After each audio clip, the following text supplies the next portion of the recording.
Bangladesh versus New Zealand বা কোনো এরকম ধরনের কোনো ম্যাচ হচ্ছিল বোধহয়। আমি জানি না এক্স্যাক্টলি, আমার কাছে কোনো ছবি ভিডিও তো ফুটে আসেনি, বাট পৌশালীদিরা অলরেডি বলেছে, সে কারণে আমি ভাবলাম এই কন্টেন্টটা বানানো যাক। রকস্টার টিম কি করছে বলো তো? ইন্টারন্যাশনাল প্রমোশন করছে তো, ইভেন প্রমোশনও করছে সলিডভাবে। মানে সমস্ত ক্রিকেট প্রেমীরা যারা ক্রিকেট ছেড়ে ওঠেন না, বা ক্রিকেট কিন্তু সবাই দেখে, মানে এটা আমি ভারতবর্ষ হোক বাংলাদেশ হোক, মানে খেলার যে দর্শক সেটা কিন্তু সিনেমার থেকে অনেক বেশি। এটা কিন্তু কোনো সন্দেহ নেই, মানে এটা একদম সত্যি কথা।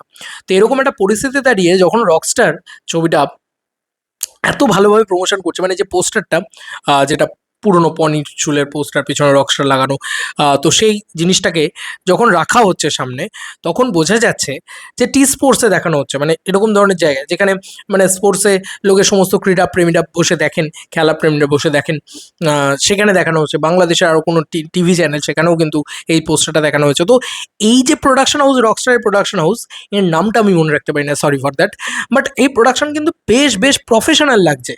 মানে আমার না এবার প্রথম দিন থেকে একটা প্রোডাকশনকে তো তুমি সিরিয়াসলি নেবে, মানে হয় না, তুমি শাকিব খানকে নিয়ে ছবি করছো, তুমি প্রথম দিনে সিরিয়াসলি নিলে, তারপরে দেখলে যা আগডুম বাগডুম জিনিসপত্র করছে, একে আর সিরিয়াসলি নেওয়ার কিছু নেই, এরকম হয়ে যায়। কিন্তু তারপরে হঠাৎ করে দেখলে তুমি একটা ভালো প্রমোশন করছে একটা টিম, তো তখন না তুমি তাকে সিরিয়াসলি নেওয়া শুরু করবে। আচ্ছা, এই টিমটা তো বেশ ভালো, এটা তো বেশ জেনুইন একটা টিম মনে হচ্ছে। তো এই যে একটা শাকিব খানকে নিয়ে নেবো, কিন্তু শাকিব খান মানেই তো প্রমোশন লাগে না, এরকম ধরনের জিনিসপত্র করে দেবো, তাহলে তো খুব মুশকিল।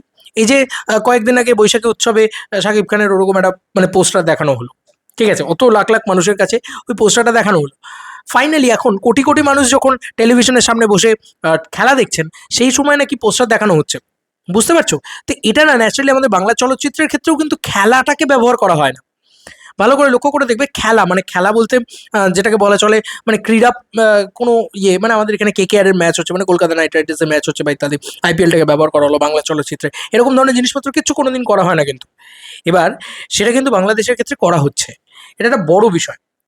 দেশের সবচেয়ে বড় নায়ক মেগাস্টার শাকিব খান, তাকে কেন্দ্র করে এরকম ধরনের প্রমোশন তো হতে হবে, খুব স্বাভাবিক বিষয়। ইন্টারন্যাশনাল প্রমোশন হচ্ছে, গোটা পৃথিবী জুড়ে যদি সেই হাইপটা ক্রিয়েট করতে পারে, তাহলে আরও ভালো হবে, স্বাভাবিক বিষয়। এবং সেটা হচ্ছেও কোথাও গিয়ে।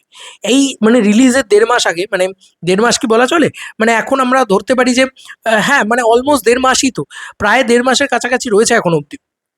তো রিলিজের এতদিন আগে থেকে এত ভালো প্রমোশন, এত ভালো সলিড কিকব্যাক ব্যাপারটা মজা লাগছে, এটা বলতেই হবে। গুরু মজা লাগছে। এবং এই মজাটা না, মানে গোটা বাংলাদেশ পাচ্ছে শুধু তাই নয়, গোটা ভারতবর্ষ থেকে শুরু করে গোটা পৃথিবী জুড়ে এই জিনিসটা দেখা যাচ্ছে।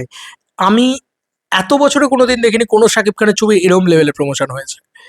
তো একটা ইন্টারন্যাশনাল প্রমোশন হচ্ছে, প্রচুর বেশি ফ্যানমেড পোস্টার, এতদিন দেখেছি শুধু সাকিবিয়ানরাই প্রচার করেছে। এই ফাইনালি দেখতে পাচ্ছি যে প্রোডাকশন হাউসও না বেশ বেশ ইন্টারেস্ট জাগিয়ে এবং তারা কিন্তু শুটিংও করছে বন্ধু। তাদের কিন্তু মাথায় শুটিংয়ের হেডেকটাও রয়েছে। এই যে এতদিন ধরে কাঁদুনি গাওয়া হচ্ছিল না, এই যে সো কল্ড একটা প্রোডাকশন হাউস যেটা আহ, রোজার ঈদে বানালো একটা ছবি শাকিব খানকে কেন্দ্র করে, তারা তো কান্নাকাটি করছিল, আমরা কি করে শুটিং শেষ করব, আমরা আহা হা আমরা কি করব, প্রমোশন তো দূরে থাক, ছবি ঠিক করে রিলিজই করতে পারে না, আবার বড় বড় কথা। তো এরা কি করে করছে, কি করে করছে? ট্যালেন্টেড হতে হয় এবং দিনের শেষে প্রফেশনাল হতে হয়।